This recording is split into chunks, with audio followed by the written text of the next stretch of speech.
सारेगामा कारवां 2.0। शिवानी और अर्पित। शिवानी और अर्पित कई महीनों से डेट कर रहे थे, पर उनके रिलेशनशिप में एक अजीब बात थी। शिवानी हर रोज 2 घंटे के लिए कहीं चली जाती थी। हर रोज कोई ना कोई बहाना बना के अर्पित को साथ लिए बिना बस चली जाती थी। अर्पित ने कई बार उससे जानने की कोशिश की, पर शिवानी इस तरह से उसे टाल देती थी कि वो कोई सवाल ही ना पूछ पाए। एक दिन अर्पित ने शिवानी का पीछा करने का फैसला किया। अर्पित ने अपने एक दोस्त की गाड़ी ली और शिवानी के पीछे पीछे ड्राइव करने लगा। शिवानी घर से कार में निकली। उसके घर से काफी दूर एक छोटा सा बाजार था। वहां गई, अपनी कार एक रोड पर जाकर पार्क कर दी और घंटे भर तक कार में ही बैठी रही। न गाड़ी से उतरी, न कोई उससे मिलने आया। और फिर घंटे भर बाद उसने गाड़ी स्टार्ट की और अपने घर वापस आ गई। अर्पित को समझ ही नहीं आया कि आखिर ये हुआ क्या। अगले दिन फिर से यही हुआ। शिवानी उसी जगह पर रुकी और फिर वापस आ गई।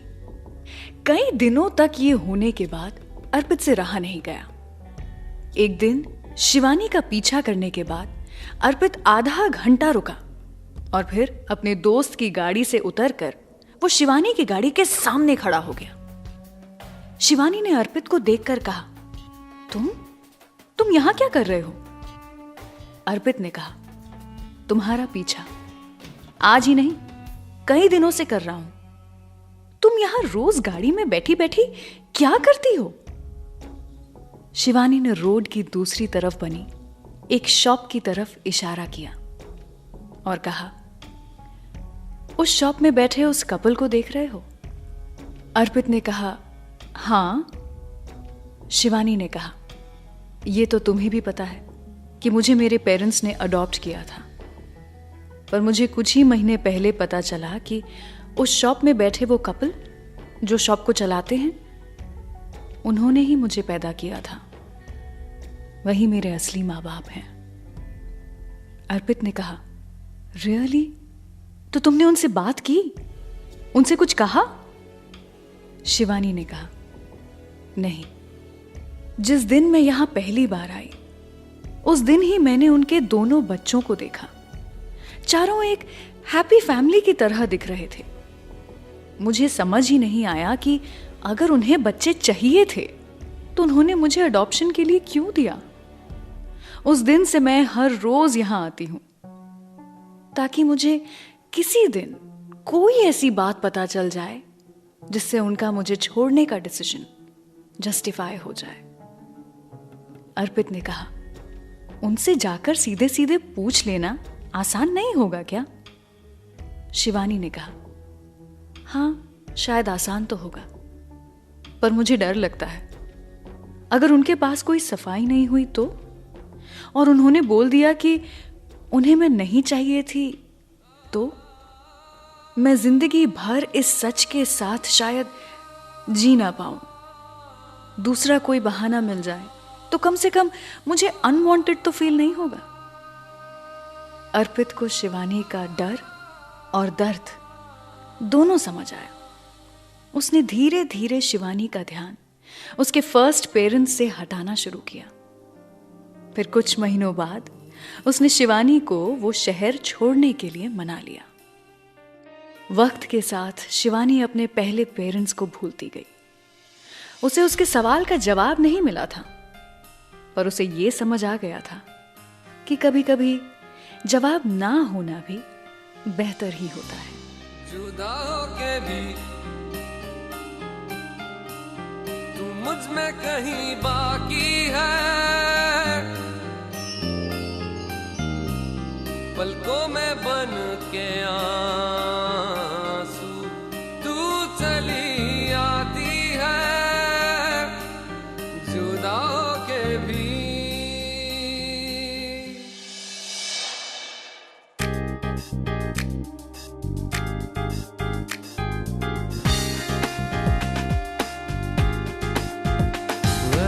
जिंदा हूँ मैं जिंदगी बिन तेरे मैं,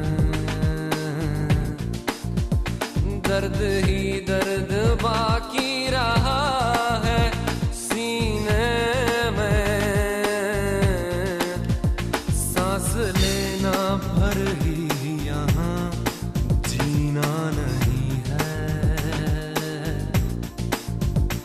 अब तो आदत सी है मुझको ऐसे जीने में, जुदा होके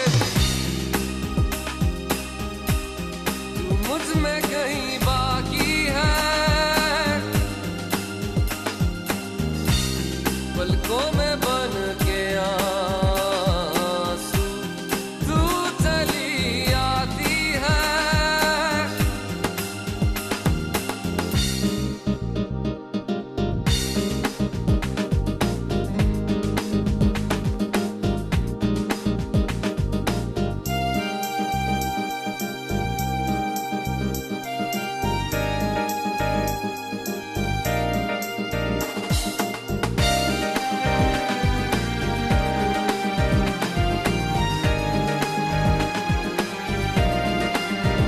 साथ मेरे है तू हर पल शब के अंधेरे में,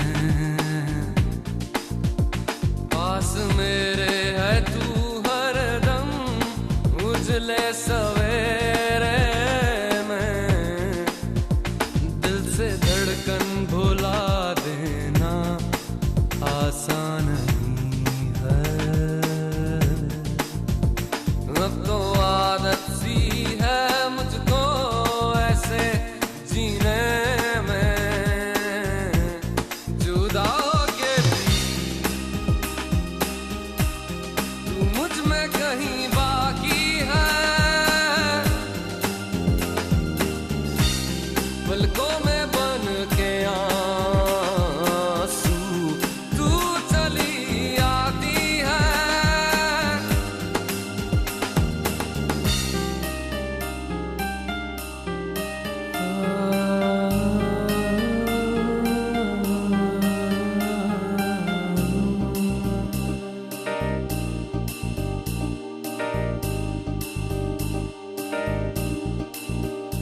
अब तो आदत सी है मुझको ऐसे जीने में।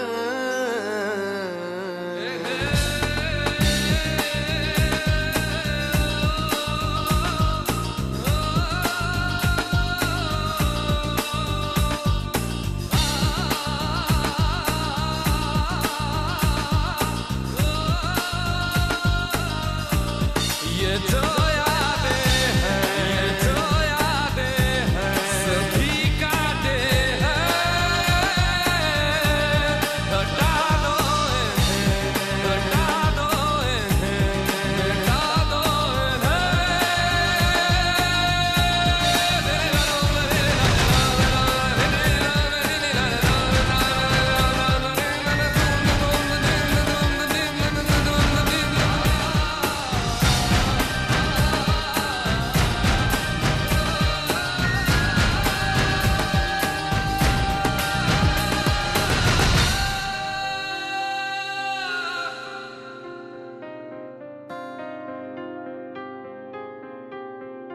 अब तो आदत सी है मुझको